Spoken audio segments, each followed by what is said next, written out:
16:2 నీవే నీవే నా ప్రభువు, నీకంటే శ్యామాధారమేమీ కనిపించలేదు లేదని యెహోవాతో నేను మనవి చేసుకున్నాను.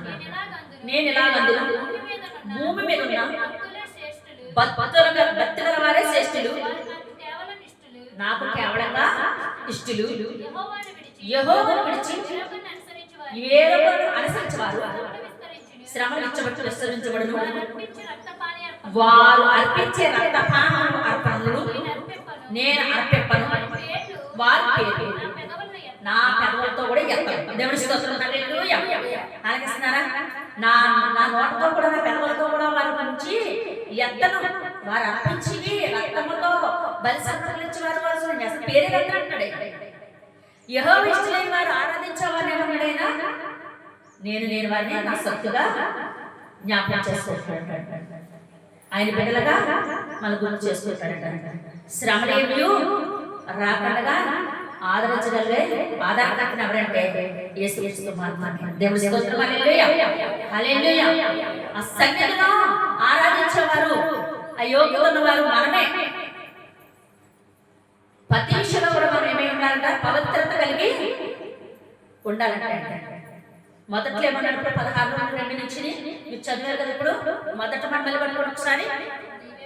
నీవే నా ప్రభు, నీవు తప్ప ఈ భూమి నాకు క్షేమకరంగా చెప్పేవారు ఎవరు లేరు. క్షేమకరంగా చెప్పేది ఏమిటంటే బైబిలు, పరిశుద్ధ గ్రంథంలో బంగారు అక్షరాలతో రాసిన, నిబంధన రక్తంతో రాసిన వాక్యం. దేవుడి స్తోత్రం. హల్లెలూయా. హల్లెలూయా. అందుకని ఆయన్ని ఆరాధించేవారు ఉండాలి, ఆయన స్తుతించేవారు ఉండాలి, ఆయన ధ్యానించేవారు ఉండాలి, ఆయన అర్పణ అందించేవారు ఉండాలి. ఏ అర్పణ? రక్తం అర్పణ కాదు, బలి అర్పణ కాదు. ఏ అర్పణ అంటే దేవుడు పెట్టారా? మీ హృదయమనే అర్పణ అందించాలి. దేవుడి స్తోత్రం. హల్లెలూయా. హల్లెలూయా. యెషయా గ్రంథంలో నుంచి 41:10 అంటాడు, ఇదిగో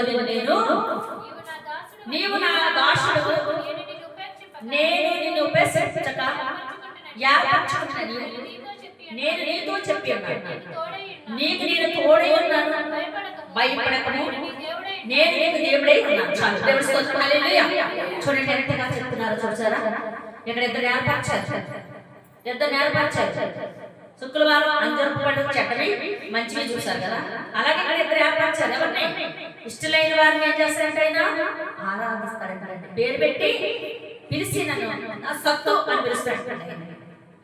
కీర్తనలు 2 చూసాం. ఎలా చూసామంటే ఒకటి చెడ్డగా, ఒకటి మంచిగా. మంచి అంటే భాష అంటే నేను ఏర్పరచుకున్నాను. మరి చెడ్డ భాష అంటే నా నోటుతో నా పెదవులతో కూడా వారిని బలి అర్పించేవారిని నేను అసలు పలకలను. వారి ఏంటో కూడా ఏం చేస్తా ఉంటే పలకను. నా గ్రంథంలోనే రాసుకోను అని చెప్తున్నాడు. అర్థమైందా? జాగ్రత్తగా కలిగి ఉండాలి మనం దేవుడి మహాగొప్ప బట్టి. ఇక్కడ మళ్ళీ యెషయా గ్రంథం నుంచి 30:43 అలాగే 1 చూడండి.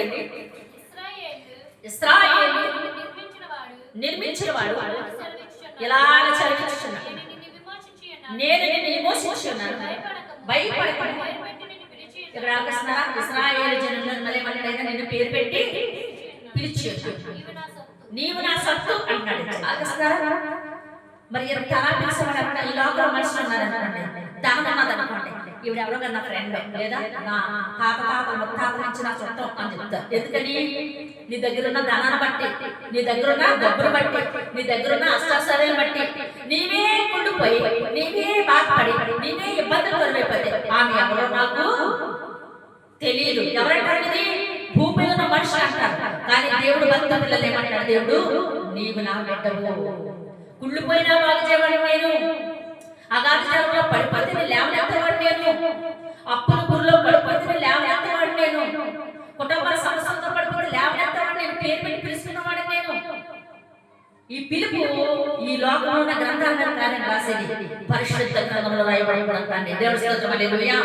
పరిశుద్ధ గ్రంథంలో నీ మాట రాయబడి చూడగా పరలోక తండ్రి దగ్గరికి వెళ్ళి చెప్తా, ఇదిగో నా కుమారుడా నువ్వు వచ్చినప్పుడు నేను ఇదిగో నీ నిబంధన రక్తం, నా నిబంధన రక్తంతో నిన్ను పేరు రాశాను గ్రంథంలో వచ్చని ముందుగానే నేను పంపిస్తాడు ఆయన రాజ్యంలోకి. దేవుడి స్తోత్రం. హల్లెలూయా. దేవుడి పెట్టిన ప్రతి విషయంలో జ్ఞాపకం చేసుకోవాలి. అగాధ జలంలో పడిపోయినా, అగ్ని గుణంలో పడిపోయినా, నీరు కొట్టుకుపోతున్నా, అలా పడిపోయినా, చెయ్యి పట్టుకుంటే క్షణంలో అయినంతో మనం లేవగలము. దేవుడి స్తోత్రం. హల్లెలూయా. హల్లెలూయా. పరిశుద్ధ దేవుడు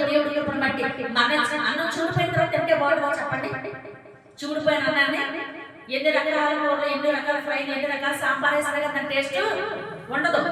అన్నం పొదులు ఉన్నప్పుడు అంటే భోజనం పొదులు అంటే దేవుడు బిడ్డలారా మన జీవితంలో బాగున్నప్పుడే మనము బాగుపడాలి. దేవుడి స్తోత్రం. హల్లెలూయా. అంతా చూడిపోయాక దేవుడు ఏం చేశాడు అంటే దేవుడు ఏం చేయడు, విడిచిపెడతాడు ఆయన. అర్థమైందా? దేవుడు వాక్యం చాలా వస్తుంది. ప్రతి విషయాన్ని ప్రశ్నించడానికి దేవుడి దగ్గర ఎంతో మంది జనం వస్తూ ఉంటారు, కానీ దేవుడు ప్రతిదానికి జవాబు వచ్చే దేవుడు మన యేసయ్య. దేవుడి స్తోత్రం. హల్లెలూయా. నిన్ను పేరు పిలిచిన దేవుడు, నిన్ను నా సత్తు అనే దేవుడు, నిన్ను విడిచిపెట్టే దేవుడు కాదు. ఈ లోకంలో విడిచిపెట్టొచ్చు కానీ నిన్ను విడిచిపెట్టే దేవుడు కాదు. బల్ల గురించి చెప్తున్నాడు ఆయన, నీవు నా సత్తు, నేను పేరు పెట్టి పిలిచిచున్నాను. దేవుడి స్తోత్రం. హల్లెలూయా. కొన్ని విషయాల్లో సేవ చేసినప్పుడు కానీ, సంఘంలో వచ్చినప్పుడు కానీ ఇబ్బందులు కలుగుతాయి. అన్నిటినీ తట్టుకున్నవాడే ధన్యుడు, ఇవన్నిటినీ మోచేవాడే ధన్యత. సన్నిధికి వెళ్తున్నాం, పాపం పోవాలి, బాధలు పోవాలి, ఇబ్బందులు పోవాలి, వస్తాం నిజమే. పోయిన తర్వాత కూడా మనం ఏం చేయాలి? మరొక బాధ మనం ఎత్తుకునే వాళ్ళు సాతానుగా ఎత్తించడానికి చూస్తూ ఉంటాడు. వాడిని కాడి విడిచేసే శక్తి మనకు కావాలి. దేవుడి స్తోత్రం. హల్లెలూయా. హల్లెలూయా. ప్రశ్నించేవారు ఉంటారు, నీకు దేవుడు ఏం చేశాడని కొంత జనం వచ్చిన ప్రశ్నిస్తున్నారు. అలాంటి సంగతి బల్ల బుద్ధి వాక్యం చెప్పే శక్తి నీకు కావాలి. దేవుడి స్తోత్రం. హల్లెలూయా.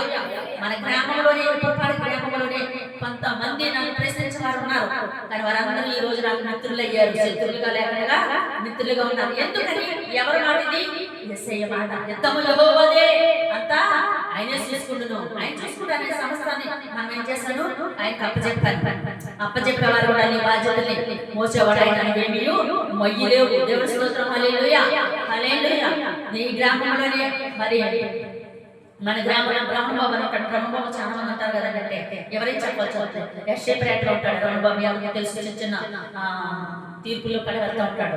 ఒకసారి అంటాడు, అమ్మా మరి మా ఒక గ్రామంలో మరి ఆ చుట్టాలు వ్యక్తి, మా వ్యక్తి చనిపోయాడు.